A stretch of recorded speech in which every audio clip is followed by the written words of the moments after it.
Organic तरकारीको बारेमा केही सानो जानकारी है यहाँहरूलाई म सेयर गर्न गइरहेको छु। यसरी यहाँ देख्नुहुन्छ भिडियोमा यो हामीले तयार गरेको तिते करेला।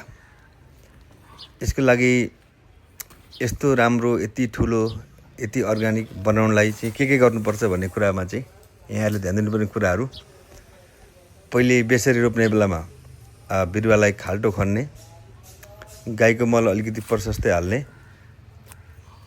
त्यस पछाडि पिना, हल्का चुन र बिरुवा अलिकति माथि हुर्के पछाडि चाहिँ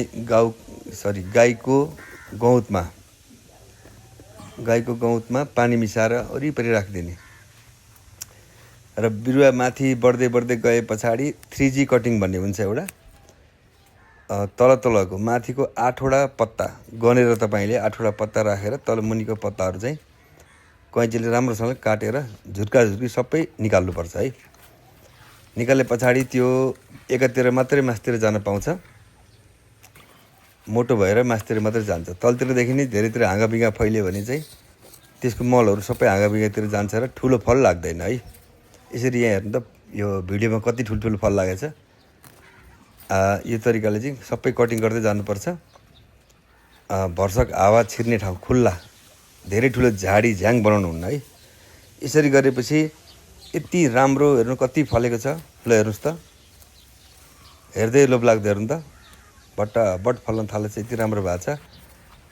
यहाँहरूले पनि यस्तै केही आइडियाको लागि चाहिँ यस्तै गर्नुहुन्छ भने चाहिँ अवश्य राम्रो फल लाग्छ भन्ने यो सानो एउटा इन्ट्रेस्टको विषय हो, एउटा रमाइलो पनि हो।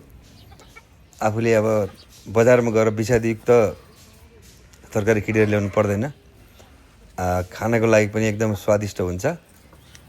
ल यसरी रमितलाग्दो तरिकाले करेला फलेर आउँछ। यहाँहरूले पनि यदि करेला रोप्नुहुन्छ भने यही तरिका अपनाउन सक्नुहुन्छ। धन्यवाद।